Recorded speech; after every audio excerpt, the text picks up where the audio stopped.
خوش نصیب ہیں کہ اللہ اور اس کے رسول کی ذکر کی محفل میں ہم سب شرکت کر رہے ہیں۔ یہ اللہ پاک کا کرم ہے۔ باقی ان محفلوں میں وہی آتے ہیں جنہیں سرکار خود بلاتے ہیں۔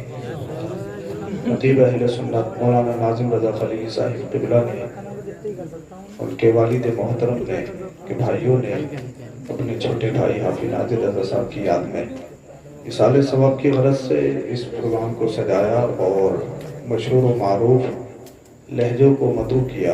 اللہ پاک ان سب کی آمد کی برکت سے پروردگار عالم عزیز کے درجات و مراتب بلندی عطا فرمائے، اور مولا گھر والوں کو بالخصوص والدین کو صبر جمیل اجر جزیل عطا فرمائے۔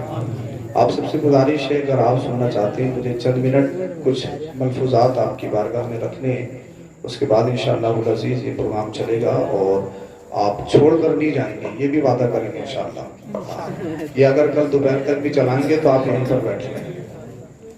اتنا ڈر رہا ہے کل دوپہر کے نام سے؟ ایسا نہیں ہے، بہت جلدی یہ پروگرام ختم کیا جائے گا۔ محترم الحاج مولانا حسیب الرحمان صاحب قبلہ تشریف رکھتے ہیں، آپ ان کو بھی سماعت کریں گے۔ محترم مولانا فاروق رضا برکاتی دہلوی صاحب تشریف رکھتے ہیں، وہ بھی آپ کو سنائیں گے، اور جمشید صاحب، ہمارے ابھی سیف اللہ صاحب نے اور دیگر شعراء نے آپ کے سامنے پڑھا۔ یہ جتنے بھی تشریف رکھتے ہیں، اللہ پاک پروردگار عالم سب کی آوازوں میں برکتیں عطا فرمائے اور حاسدین کے حسد سے محفوظ فرمائے۔ پروردگار عالم نعت نبی خلوص اللہ اور اس کے رسول کے رضا کے لیے ہم سبوں کو دین متین کی تبلیغ کرنے کی توفیق عطا فرمائے۔ آئیے عرض و معروف سے بیشتر محبت کے ساتھ درود شریف کا نذرانہ پیش کریں، پڑھیے بابا سے بلند۔ اللہم صلی علی سیدنا و مولانا محمد و آلہ وسلم، صلو علیہ صلاۃ و سلام علیک یا رسول اللہ صلی اللہ علیہ وسلم۔ وہاں ارشاد صاحب کی تو آپ نظامت سنی رہے ہیں، وہ نعرہ آپ کو سننے کو مل رہا ہے جو کبھی نہیں سنا ہوا۔ یہ آپ کے چہروں کو دیکھ کر یہ نظامت کرنا ہے، یہ ایک الگ فن ہے، یہ بھی ہر ایک کے بس کی نہیں ہے۔ اللہ پاک ان کو سلامت رکھے۔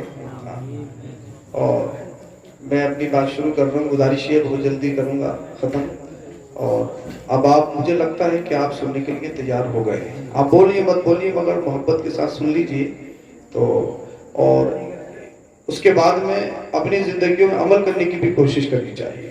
ہاں بھائی، ضروری ہے کہ ہم ایسے جلسوں سے کچھ نہ کچھ پیغام حاصل کر کے جائیں، اور نعت نبی کریم صلی اللہ علیہ وسلم پڑھنا، چاہے وہ نثر میں ہو، چاہے وہ نظم میں ہو، کسی بھی طریقے سے ہو، جو مصطفیٰ کی تعریف ہو، وہ نعت پاک ہے۔ جو نعت پاک پڑھتے ہیں، سنتے ہیں، اللہ پاک ان کے چہروں کو ہمیشہ سلامت رکھتا ہے، ان کے چہروں پہ مسکراہٹ ملتی ہے، اور جب قبر میں جائیں گے نعت نبی سننے والے اور نعت نبی پڑھنے والے، تو قبر کی مٹی بھی ان کے چہروں کو نہیں کھا سکتی ہے۔ ہاں، تو اس کی بڑی برکتیں ہیں۔ ایک مرتبہ درود شریف پڑھ کے سنائیں، پڑھیے بابا سے بلند، اللہم صلی علی سیدنا و مولانا محمد و آلہ وسلم، صلو علیہ الصلوۃ والسلام علیک یا رسول اللہ صلی اللہ علیہ وسلم۔ راہ پرخار ہے کیا ہونا ہے، پاؤں افگار ہے کیا ہونا ہے، لوگوں سے چھپ کے کیے جس کے گناہ، وہ خبردار ہے، وہ خبردار ہے کیا ہونا ہے۔ کل دیدار کا دن ہے، اور یہاں ہم سب کا ایمان ہے کہ مرنے کے بعد قبر میں نبی کا دیدار ہوگا، سب کا ایمان ہے نا؟ تبھی تو مومن موت سے نہیں ڈرتا۔ اعلیٰ حضرت کہتے ہیں کل دیدار کا دن ہے، اور یہاں آنکھ بیکار ہے کیا ہونا ہے۔ کہانی آنکھ سے دیکھے گا انسان، آنکھ بیکار ہو تو کیا دیکھ پائے گا؟ نہیں، آپ تو کہو کہ ہماری آنکھیں تو بڑی خوبصورت ہیں، ہم تو بڑی دور دور کا دیکھ لیتے ہیں، ہم تو کسی کا بھی سٹی سکین کر دیتے ہیں، پوری ایم آر آئی کر دیتے ہیں، ہم تو اس کے ذہن میں کیا چل رہا ہے وہ سب اپنی ان آنکھوں سے دیکھ لیتے ہیں، کیچ کر لیتے ہیں۔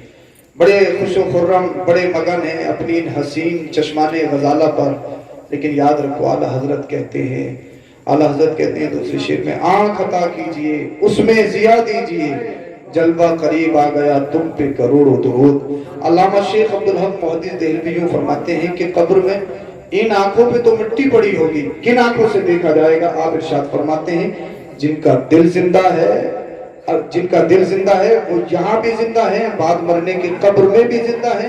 قبر میں ان آنکھوں سے نہیں، قبر میں تو